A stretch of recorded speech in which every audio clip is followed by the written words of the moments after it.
अल्हम्दुलिल्लाहि नहमदुहु व नस्तईनुहु व नस्तगफिरुहु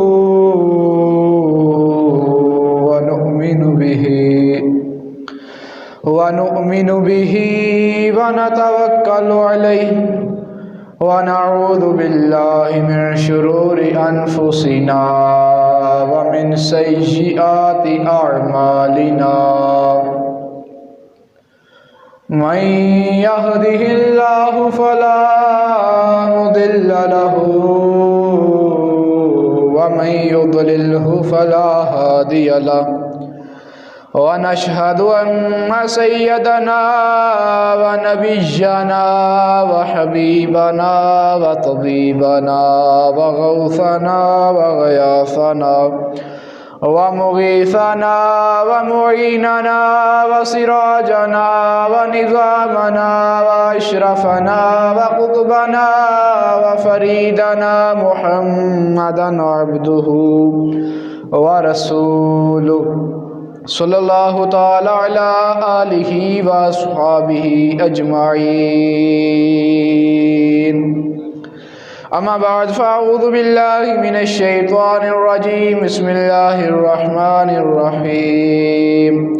या अय्युहल्लज़ीना आमनू ला तुक़द्दिमू बैना यदयिल्लाहि व रसूलिही वत्तक़ुल्लाहा इन्नल्लाहा समीउन अलीम। या अय्युहल्लज़ीना आमनू ला तर्फ़अू अस्वातकुम फ़ौक़ सौतिन नबिय्यि व ला तजहरु लहू बिलक़ौलि कजहरि बअज़िकुम लिबअज़िन अन तहबत अअमालुकुम व अंतुम ला तशऊरून।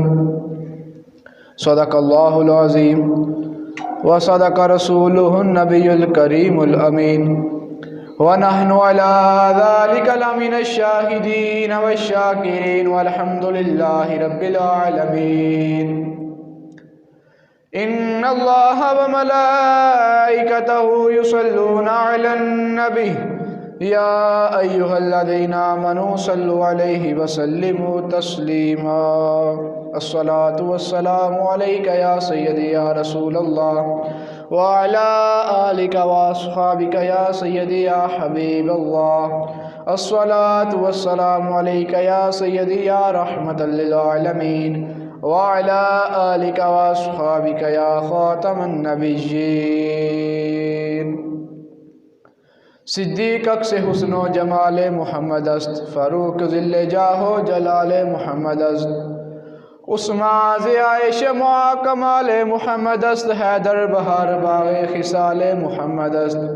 बंदाए परवरदिगारम उम्मत अहमद नबी, दोस्त दारे चार यारम ताबे औलादे अली, मज़हबे हनफिया दारम मिल्लते हज़रत खलील, खाक पाए गौसे आज़म ज़ेर साया हर वली।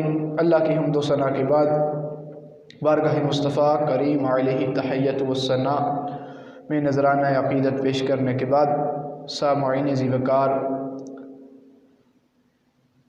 सूरह हुजरात में से पहली आयत मुबारक तिलावत करने का शरफ़ हासिल किया है। दुआ है कि अल्लाह तबारक व तआला मुझे हक़ सच अर्ज़ करने की तौफ़ीक़ अता फ़रमाए। मेरे आका मौला मालिक कायनात हज़ूर सल्लल्लाहु अलैहि वसल्लम ने इरशाद फरमाया, हर चीज़ के लिए लिकुल्ली शैइन तहारतुन व गुस्लुन, हर चीज़ के लिए तहारत है और गुस्ल है। व तहारतु क़ल्बिल मुअमिनी, और मोमिनीन के दिलों की सिफाई, दिलों की तहारत। मोमिनीन के दिलों की तहारत क्या है? फरमाया मुझ पे दरूद पाक पढ़ना है। जो बंदा हुजूर अलैहिस्सलातु वस्सलाम पर दरूद पढ़ता है, अल्लाह तबारक व तआला उसके दिल के ज़ंग को दूर फरमा देता है।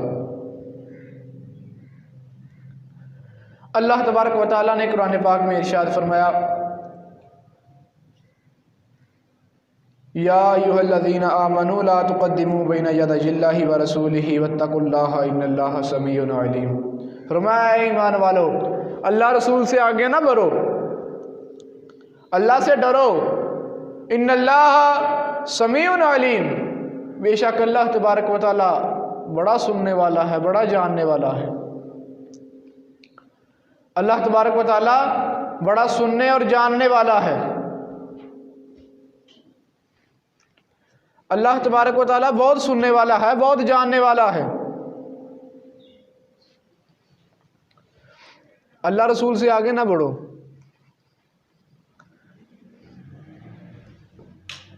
हुजूर अलैहिस्सलातु वस्सलाम की बारगाह के आदाब जो हैं, हुजूर अलैहिस्सलातु वस्सलाम की बारगाह के आदाब ये अल्लाह ने सिखाए, क्योंकि हुजूर अलैहिस्सलातु वस्सलाम की बारगाह ही ऐसी है, इतनी बड़ी बारगाह है, इतनी बड़ी बारगाह है कि बादल खुदा बुजुर्ग तो ही किस्सा मुख्तसर। और आला ने कहा कि बस रज़ा ने ख़त्म सुखन इस पे कर दिया कि खालिक का बंदा खल्क का आका कहूँ तुझे। इतनी बड़ी बारगाह है मुस्तफ़ा करीम अलैहिस्सलातु वस्सलाम की कि जहाँ पे फरिश्तों के सरदार जिब्रील भी खादिम बन के आते हैं। मेरे हुजूर अलैहिस्सलातु वस्सलाम की वो बारगाह है कि हज़रत मूसा अलैहिस्सलातु वस्सलाम जैसे जलीलुल कदर नबी जो हैं वो भी अल्लाह से दुआ करते हैं, या अल्लाह मुझे उस नबी का उम्मती बना दे। और एक आप तक सलाम भी देना है। किसी ने इस उम्मत को सलाम भेजा। हुजूर अलैहिस्सलातु वस्सलाम जब मेराज शरीफ पे गए, हज़रत इब्राहीम अलैहिस्सलातु वस्सलाम ने हुजूर अलैहिस्सलातु वस्सलाम से कहा था कि आप अपनी उम्मत को मेरा सलाम दीजिएगा। कितनी अजीम उम्मत है ये यार, कि अल्लाह के जलीलुल कदर नबी, बहुत बड़े मर्तबे वाले नबी हज़रत इब्राहीम खलीलुल्लाह अलैहिस्सलाम, वो इस उम्मत को सलाम भेज रहे हैं। और फिर सलाम भेज किन के हाथों रहे हैं, सलाम दे किन को रहे हैं कि मुस्तफ़ा सल्लल्लाहु अलैहि वसल्लम को, कि हुजूर आप अपनी उम्मत को सलाम दीजिएगा कि इब्राहीम अलैहिस्सलातु वस्सलाम ने सलाम भेजा। यार कितने अजीम लोग हैं, कितने अजीम ये उम्मत है। लेकिन आज हम क्या कर रहे हैं ये हमें खुद सोचना चाहिए। हम क्या कर रहे हैं हमें खुद सोचना चाहिए। मैं पिछले जुमातुल मुबारक पर भी अदब के ऊपर थोड़ी सी बात की थी कि अदब जो है बहुत बड़ी शय है। ये अदब बादशाह को, अदब जो है फकीर को बादशाह बना देता है और बेअदबी बादशाह को फकीर बना देती है। और इकबाल ने कहा था कि खामोश है दिल बड़ी महफिल में चलाना अच्छा नहीं, अदब पहला करीना है मोहब्बत के करीनों का। कि अदब जो है इससे पता चलता है किस बंदे के दिल में किसी की कदर कितनी है, किसी का अदब कितना है। वो मजनू जब लैला की गली से गुजर रहा था तो लैला की गली का कुत्ता उसने उसके पांव चूमने शुरू कर दिए। भावें यार दी गली दा कुत्ता होवे ना सिर उन्होंने भी झिड़कना चाहिए नहीं। मजनू ने उसके पांव चूमने शुरू कर दिए कि ये लैला नहीं, ये लैला की गली का कुत्ता है। ये था अदब कि इश्क जो था, मोहब्बत जो है ये आदाब सिखाती है। और ये मोहब्बत का, इश्क का ये पहली जो सीढ़ी है वो अदब है। मोहब्बत की पहली सीढ़ी अदब है कि जब भी जो है वो मोहब्बत होती है या किसी से होने लगती है तो पहले अदब आता है उस बंदे का। जब अदब आता है, अदब के साथ मोहब्बत आती है, मोहब्बत आती है फिर इश्क आता है, और फिर जो है वो बंदा जो है वो अपने मुकाम पे जा पहुंचता है। और हमें बारगाह मुस्तफ़ा करीम अलैहिस्सलातु वस्सलाम की हाज़िरी के आदाब ये सहाबा ने सिखाए हैं, खुद अल्लाह तबारक व तआला ने सिखाए हैं। और ये अदब जो है, ये अदब ही एक शराबी को अल्लाह का वली बना देता है। हजरत की थी कि अदब जो है बहुत बड़ी शय है। ये अदब बादशाह को, अदब जो है फकीर को बादशाह बना देता है और बेअदबी बादशाह को फकीर बना देती है। और इकबाल ने कहा था कि खामोश है दिल बड़ी महफिल में चलाना अच्छा नहीं, अदब पहला करीना है मोहब्बत के करीनों का। कि अदब जो है इससे पता चलता है किस बंदे के दिल में किसी की कदर कितनी है, किसी का अदब कितना है। वो मजनू जब लैला की गली से गुजर रहा था तो लैला की गली का कुत्ता उसने उसके पांव चूमने शुरू कर दिए। भावें यार दी गली दा कुत्ता होवे ना सिर उन्होंने भी झिड़कना चाहिए नहीं। मजनू ने उसके पांव चूमने शुरू कर दिए कि ये लैला नहीं, ये लैला की गली का कुत्ता है। ये था अदब कि इश्क जो था, मोहब्बत जो है ये आदाब सिखाती है। और ये मोहब्बत का, इश्क का ये पहली जो सीढ़ी है वो अदब है। मोहब्बत की पहली सीढ़ी अदब है कि जब भी जो है वो मोहब्बत होती है या किसी से होने लगती है तो पहले अदब आता है उस बंदे का। जब अदब आता है, अदब के साथ मोहब्बत आती है, मोहब्बत आती है फिर इश्क आता है, और फिर जो है वो बंदा जो है वो अपने मुकाम पे जा पहुंचता है। और हमें बारगाह मुस्तफ़ा करीम अलैहिस्सलातु वस्सलाम की हाज़िरी के आदाब ये सहाबा ने सिखाए हैं, खुद अल्लाह तबारक व तआला ने सिखाए हैं। और ये अदब जो है, ये अदब ही एक शराबी को अल्लाह का वली बना देता है। हज़रत बिशर हाफी रहमतुल्लाहि ताला अलैह, आप एक शराबी थे, शराब पिया करते थे। एक दफ़ा शराब पी, शराब के नशे में जा रहे हैं बाजार से गुजर के, तो रास्ते में देखा एक कागज़ का टुकड़ा जो है वो रास्ते में पड़ा हुआ मिला, और उस कागज़ के टुकड़े के ऊपर बिस्मिल्लाहिर्रहमानिर्रहीम लिखी थी। फौरन नशा सारा ज़ायल हो गया। अल्लाह के नाम को उठाया, चूमा, साफ किया, गंदगी दूर की, बाजार से इतर खरीदा और फिर उसको एक महफूज जगह पे रख दिया। ये अदब था, अल्लाह के नाम का अदब किया। और जब फिर इतना करने के बाद आप चले गए तो उस वक़्त में एक वली थे, रात में उनको ख्वाब में कोई कह रहा है कि जाओ बिशर हाफी के पास, उसे कहो कि तुमने हमारे नाम की ताज़ीम की है, हमने तेरी सारी खताओं को माफ़ फरमा दिया। अब वो बुजुर्ग उठे, कहने लगे कि वो तो बंदा बड़ा शराबी है। नफल पड़े, फिर सो गए। फिर ख्वाब में किसी ने यही कहा कि जाओ बिशर हाफी के पास, उसे कहो कि हमने तेरे गुनाहों को माफ कर दिया है। अब उन्होंने फिर उठे, नफल पड़े, फिर सो गए। तीसरी मरतबा फिर ख्वाब में किसी ने कहा कि जाओ बिशर हाफी को ये पैगाम दो। अब वो उठे और जब आए तो मैं खाने के दरवाजे पे, दरवाज़ा खड़काया मैं खाने का। बंदा आया, कहने लगा जी, फरमाया बिशर हाफी से मिलना है। वो कहने लगा वो तो शराब के नशे में मस्त पड़े हुए हैं। बुजुर्ग फरमाने लगे बस उससे जाकर इतना कह दो कि तेरा पैगाम आया है।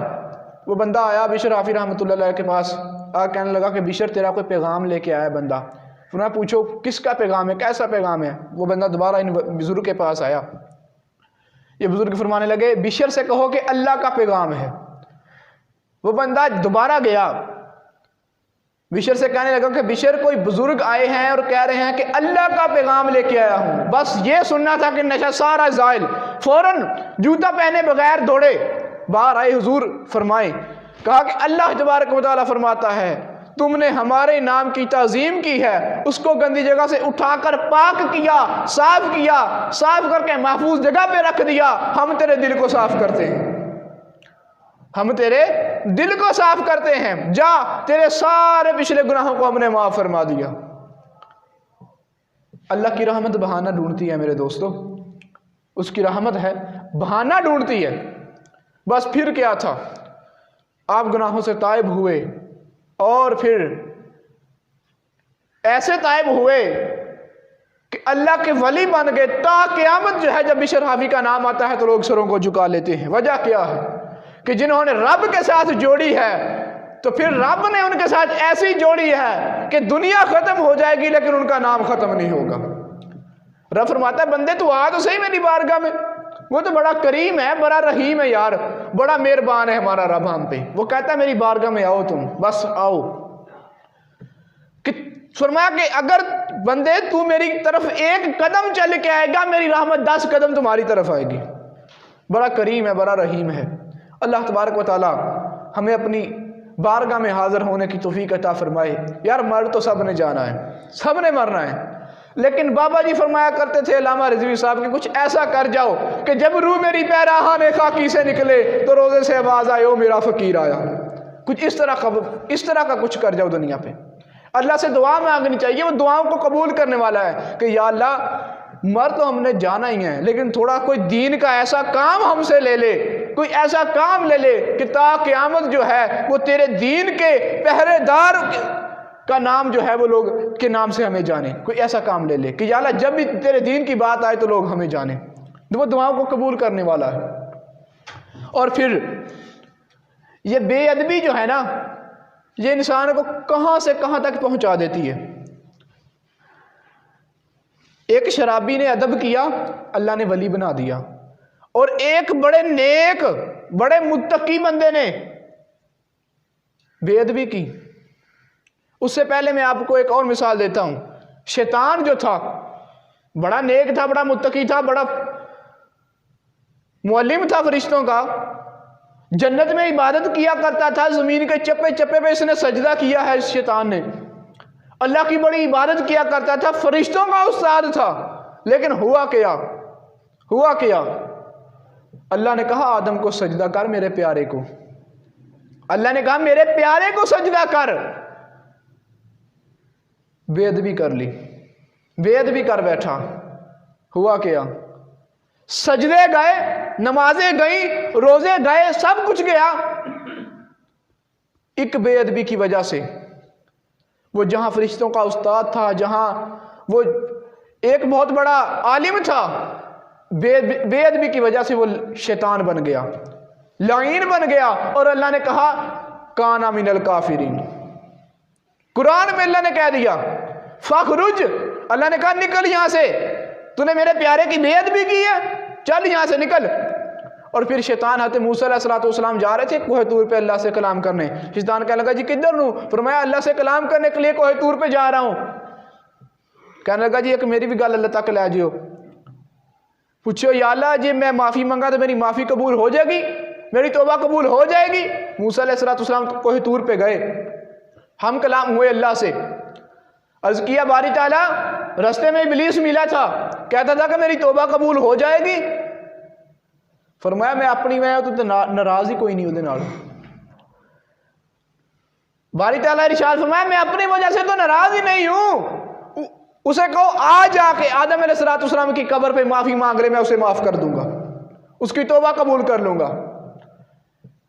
अल्लाह को यह कभी भी गवारा नहीं है कि उसके प्यारे की कोई बेअदबी करे, उसको गवारा है ही नहीं। अल्लाह बड़ा गयूर है। जनाब यूसुफ की कीमत लगी थी बाजार में, वो बड़ा गयूर है, अल्लाह कीमत लगी थी बाजार में। तो फिर ऐसा कहत आया कि बच्चा जब यूसुफ अलैहिस्सलाम के आके कदमों में नहीं ना गिरा, उनका कहत दूर नहीं हुआ, तंग दस्ती उनकी दूर नहीं हुई।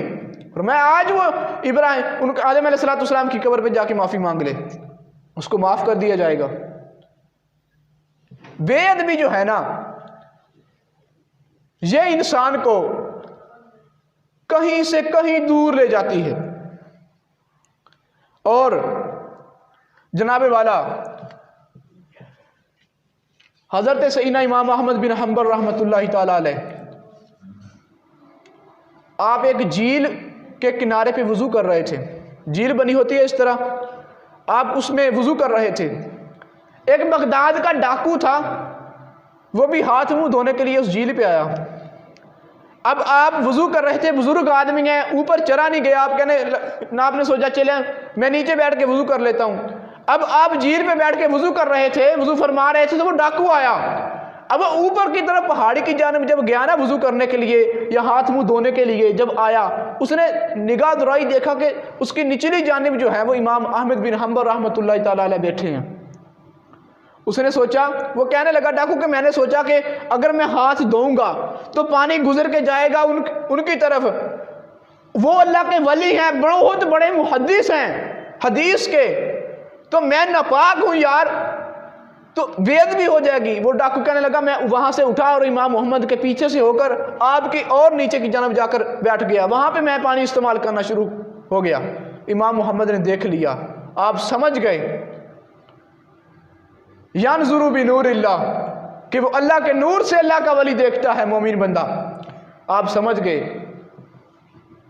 आपने वुजू फरमाया, वुजू करने के बाद उस डाकू के पास आ गए, आपने उसकी तरफ देखा, आंखों ही आंखों से इशारे हो गए, हम तुम और तुम हमारे हो गए। आपने उसकी तरफ देखा तो वो कहने लगा, मुझ पे कैफ सा तारी हो गया, कैफ तारी हो गया मुझ पे। अल्लाह वाले जे वेखन तो दिल वेख दे। इमाम मोहम्मद ने ये नहीं देखा कि वो डाकू है, बल्कि उसका अदब देखा, उसका दिल देखा। तो फिर क्या हुआ, इमाम मोहम्मद ने इमाम अहमद बिन हंबल ने मुसल्ला बिछाया और मुसल्ला बिछाकर 2 रकात नमाज अदा की और अल्लाह की बारगाह में हाथ उठा दिए। बस फिर क्या था, वो डाकू कहने लगा कि जब हाथ नीचे रखने की देर थी कि मुझ पे ऐसा कैफ तारी हुआ कि अल्लाह ने मुझे तौबा की तौफीक अता कर दी, अल्लाह ने मुझे तौबा की तौफीक अता कर दी। और फरमाया, वो कहने लगे कि मैंने तौबा की और फिर वो अल्लाह के वली बन गए। यानजुरु बिनूरिल्लाह के मोमिन बंदा अल्लाह के नूर से देखता है। इमाम मोहम्मद ने उसका अदब देखा था, उसका एहतराम देखा था। तो ये अदब जो है, ये बंदे को, अगर जो बंदा नालायक भी हो, अदब जो है ये उस बंदे को बहुत बड़े मुकाम पे पहुंचा देता है। और इसी तरह अकबर जहां बादशाह, आज हमारे माशरे में होता क्या है यार, अगर कोई उस्ताद हमारे बच्चे को हाथ भी लगा देना या देख भी ले तो हम जनाबे वाला उस्ताद के पास जाकर जनाबे वाला तरह तरह की बातें शुरू कर देते हैं। आज वालिदैन ने ये जो है, ये अपने बेटों को, अपने औलाद को जो है वालिदैन ने ये तरगीब नहीं दी। हम जो है वो उस्तादा से झगड़ना शुरू हो जाते हैं। ये कंसेप्ट ही खत्म होता जा रहा है कि कोई अदब, उस्ताद का भी अदब कोई चीज है, वालिदैन का तो नहीं करना ना। तो वालिदैन ने यह भी नहीं सिखाया कि तुम उस्ताद का करो। माँ की जो गोद है ना, ये पहली दरसगाह है बच्चे की। जब माँ बाप तरबियत करेंगे अच्छी, तो फिर जो है वो तालिब इल्म, उनका बेटा जो है वो आगे उस्ताद की करेगा, उसका अदब करेगा उस्ताद का। इमाम मुल्ला जीवन रहमतुल्लाह ताला अलैह, आप अकबर जहां बादशाह उसके उस्ताद थे, उसने नाजरा पढ़ा था आपसे। एक दफ़ा हिंदू आ गए बादशाह के दरबार में, अकबर जहां से कहने लगे हमने यहाँ पे होली दिवाली मनानी है तेरे इसके किले में। उसने कहा ठीक है मनाओ। अब शरई तौर पर तो ये गैर शरई रसूमात हैं, हाकिम इस्लाम को तो बिल्कुल ही ऐसा इजाज़त देना जायज़ नहीं है कि हिंदुओं को जनाब वाला वो इस्लामी मुल्क में और फिर गवर्नर हाउस के अंदर जो है वो इस तरह के काम करें। शरई तौर पर इस्लामी हुक्मरान को ऐसा इजाज़त देना जायज़ ही नहीं है। लेकिन क्या करें, मौजूदा सूरत हाल ही यही है, हुक्मरान भी ऐसे हैं, अवाम भी ऐसी है। तो ये उस दौर की बात है, अकबर शाह जहांगीर के दौर की बात। उसने कहा ठीक है आप मनाओ। मुल्ला जीवन रहमतुल्लाह अलैह को पता लगा, आप आए, भरे दरबार में उसे तख्त से नीचे उतार लिया, नीचे आओ जरा, नीचे। आपने जूता उतारकर उसके सर पे दे मारा, 2-3 छड़ियां, इतनी बात हुई ना। और साथ फरमाया तेन पता कोई नहीं कि इस्लाम दी जनाब वाला इज्जत भी कोई चीज होंगी, तू हिंदुओं को इजाजत दे रहे हैं कि वो इस्लामी मुल्क और बादशाह गवर्नर हाउस दे विच दरबार दे विच आके इस तरह गैर शरई रसूमात नूं अपनाण। अब बादशाह वहां पे कहता जी मुल्ला जीवन अगर जो मेरे उस्ताद है, मैं वक्त का बादशाह हूँ, इतने मुल्कों का बादशाह हूँ, अब मेरी भरे दरबार में बेइज्जती हो गई। बादशाह ने आंखें नहीं उठाई, एक लफ्ज नहीं बोला। वजह क्या थी, ये उस वक्त अदब था, अब भी है इल्ला माशाअल्लाह, अदब था बुजुर्गों का। उसने कहा हुजूर मैं माजरत करता हूँ, उस्ताद साहब मैं माजरत करता हूँ, मुझसे गलती हो गई, अदब था। और हज़रत उर्वा बिन मसऊद रज़ी अल्लाह ताला अन्हु जब काफिरों के सफ़ीर बन के मदीने पे आए, जब मदीने आए काफिरों के सफ़ीर बन के, लेकिन जब वापसी गए तो दिल की दुनिया ही बदल गई थी और जाके कहने लगे कि मैं तो इस्लाम कबूल करने लगा हूं। उन्होंने कहा क्यों, वजह क्या है? फरमाया मैं बड़े बड़े बादशाहों के दरबारों में गया हूं, बड़े बड़े बादशाहों को मिला हूं जाकर, लेकिन जैसा मोहम्मद अरबी के सहाबा उनका अदब करते हैं ना, किसी बादशाह का कोई नहीं करता। जब मदीने वाले मुस्तफा वुजू करते हैं तो वो पास जमा हो जाते हैं कि वुजू का जो छींटा मारे तो कोई कतरा हमारे हाथों में भी गिरे आके। जिसको नहीं मिलता तो वो जिसके हाथ पे लगता था उसके हाथ को मस करके अपने मुंह पे मलते थे। और अगर हुजूर जब बाल कटवाने जाएं, बाल तरशवाने जाएं, तो सहाबा ऐसे गिर्द जमा हो जाते हैं कि एक बाल भी जमीन पे गिरना मुश्किल है। वजह क्या है कि हम जनाबे वाला हुजूर के बाल को अदबन तज़ीमन अपने पास रखें, हमारे घर में अल्लाह इस बाल की बरकत से खैर बरकत अता फरमाएगा। और इस बात का भी मुज़ायका कोई नहीं है कि अगर आप सुभान अल्लाह फरमा दें तो मैं नहीं कहूँगा आपको। ये जो जड़ा बंदा सरकार ने सलातो सलाम का जिक्र सुन के भी बैठा रहे, उसे सोचना चाहिए अपने दिल में, यार सुन्नी तो है ही वो कि जब हजूर की बात आए तो फिर वो ज़मीन पे नहीं रहता, बैठ होता ज़मीन पे है लेकिन अर्श पे जाता है, सुन्नी होता ही वो है। और हज़रत अमीर मुआविया रज़ियल्लाहु ताला अन्हु सहाबी रसूल, आप जब आपका विसाल करीब आया तो वसीयत फरमाई थी कि जब मैं मर जाऊं तो मेरी कब्र में हुजूर के नाखून रख देना, हुजूर के बाल मुबारक रख देना, कि जब कब्र में जाएंगे तो ये दिखाएंगे उनको। लोग कहते हैं कि जनाबे वाला अल्लाह ही अल्लाह है, बस अल्लाह है बस। तो मैंने कहा हजरत फिर कब्र में जो तीसरा सवाल होगा, मा कुंता तक़ूलु फ़ी हक़्क़ि हाज़ा रजुल, वो भी नहीं होना चाहिए, दूसरा सवाल भी नहीं होना चाहिए। कब्र में सिर्फ एक सवाल होना चाहिए, मन रब्बु का, बस तेरा रब कौन है, बात खत्म। अगर अल्लाह ही अल्लाह है तो बात खत्म हो गई। कब्र में एक सवाल होना चाहिए, जिसने जवाब दे दिया ठीक है जन्नत में, ना ना दो सवाल होंगे। और फिर जब तीसरा होगा ना, मा कुंता तक़ूलु फ़ी हक़्क़ि हाज़ा रजुल, फिर पता चलेगा कि अल्लाह ही अल्लाह नहीं है बल्कि अल्लाह के साथ उसका रसूल भी है,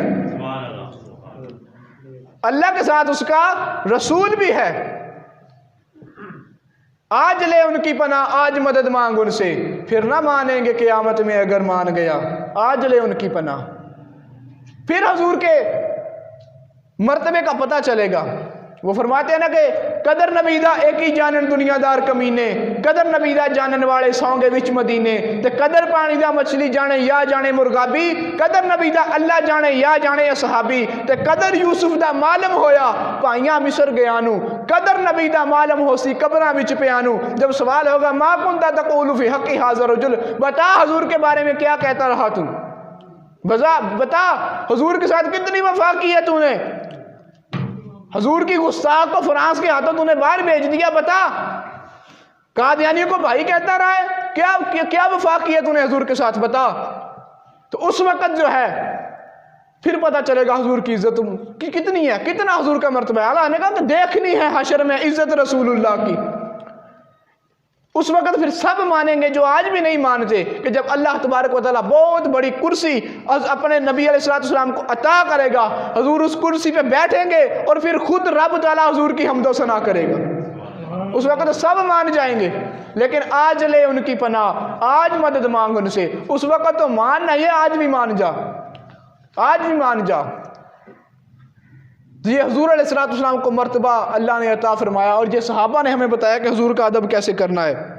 और ये सहाबा कराम रिदवानुल्लाहि ताला अलैहिम अदब की मिसाल जो है उन्होंने कायम कर दी। और हज़रत यफूर जो हुजूर अलैहिस्सलाम के दराज पोश थे, जनाब यफूर, दराज पोश समझते हैं ना, गधे को कहते हैं दराज पोश। हज़रत यफूर जब सरकार अलैहिस्सलाम इनको भेजते थे ना कि जाओ फलां सहाबी को बुला के लाओ, तो ये सहाबी के दरवाजे पे जाके आवाज़ नहीं लगाते थे, बल्कि सहाबी के अदब की वजह से दरवाजे में अपना सर मारते थे अदब से। सहाबी बाहर आते तो पता लग जाता कि हुजूर ने बुलाया है। यार एक गधा हुजूर के सहाबा का इतना अदब करे, और जो दो टांगों वाला गधा है वो बक बक करे हुजूर के सहाबा के बारे में, कभी सिद्दीक़ अकबर के बारे में, कभी फ़ारूक आज़म के बारे में, कभी अमीर मुआविया के बारे में। हज़रत यफूर जाकर सर मारते थे दरवाजे में, वो भी हल्के हल्का हौली हौली मार देसी, कहीं हुजूर के सहाबी को तकलीफ ना हो। और फिर हज़रत यफूर वो है कि जो कल क़यामत के दिन भी जन्नत में जाएंगे। जानवर जो है 5 जानवर, और रिवायात में है 6, 5 जानवर जन्नत में जाएंगे। हज़रत जफूर हजूर अलैहि सलाम का गधा, सालेह अलैहि सलाम की ऊँटनी, असहाब काफ का कुत्ता 3 हो गए, और वो मछली जिसमें यूनुस अलैहि सलाम थे 4, और 5वीं हुजूर अलैहि सलाम की ऊँटनी। ये जन्नत में जाएंगे।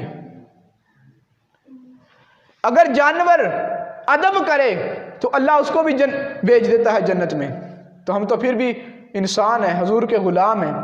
तो यही हमें सहाबा ने बताया, कुरान ने भी यही हुक्म दिया कि ला तरफ़उ अस्वातकुम फ़ौक़ सौतिन नबी, ला तुक़द्दिमू बैना यदैहिल्लाहि व रसूलिही। मर तो सब ने जाना है, लेकिन कुछ इस तरह का कर जाए कि यार मौत है क्या, ये जो हमारा नाम है ना, नाम चल रहा है, ये हमारा नाम सिर्फ जब तक हमारे जिस्म में रूह है तब तक नाम है, फिर बाद में नाम नहीं है। वो कैसे? जब मैं मरूंगा, जब तक मैं जिंदा हूं तो नाम है, लेकिन जब मर गया, चारपाई पे लाश होगी तो क्या कहेंगे लोग? मैयत। मैयत कहेंगे या नाम लेंगे? बोले मैयत कहेंगे ना। जब नहलाने के लिए बंदा आएगा, फलां को लेके आओ या मैयत को लेके आओ? बोले मैयत को लेके आओ। जब नहलाने के बाद वो चारपाई में रखेंगे, ऐलान होगा जनाजा जा रहा है दरसगाह में, बंदा जा रहा है चारपाई पे, ये जनाजा जा रहा है, जनाजा जा रहा है, नाम नहीं कोई लेगा। यार जब तक जिस्म में रूह है तब तक नाम है। तो हम कौन से बातों के मगर पर हैं जनाबी वाली, जमीन ना ले लो, फलां कर लो, ना ना, बात वही है कि हुजूर के साथ ऐसी वफा करके जाएं कि जब रूह मेरी पैराहने खाकी से निकले तो रोजे से आवाज आई, ओ मेरा फकीर आया। बस नाम तो तब ही खत्म हो जाए जब जिस्म से रूह निकलनी है, फिर नाम मैयत हो जाएगा। थोड़ी देर बाद जनाजा हो जाएगा, लोग कहेंगे जनाजा आ रहा है जी, पर हट जाओ, जनाजा है नाम। फिर जब कब्र में जाएंगे, अंदर रखेंगे, मैयत को अंदर रखो, कब्र बंद होगी। अब भी नाम ये नहीं होगा कि ये फलां, ना ना, ये कब्र है, कब्र है, फिर ये नाम होगा। तो लिहाजा नाम उनका ही क़यामत तक बाकी जाता है जिन्होंने हुजूर से वफा की है, जिन्होंने हुजूर अलैहिस्सलाम की मोहब्बत में अपनी जिंदगी गुजारी है, नाम उनका बाकी रहता है। अगर चाहते हैं कि नाम बाकी रहे तो आज ले उनकी पनाह, आज मदद मांग उनसे, फिर ना मानेंगे कल क़यामत में अगर मान गया। अगर चाहते हैं नाम बाकी रहे तो फरमाया कि ये मसाजिद जो है ना, ये मसाजिद जो हैं, ये किला है, किला, ये बॉर्डर है, बॉर्डर, कि जब बंदा मस्जिद में दाखिल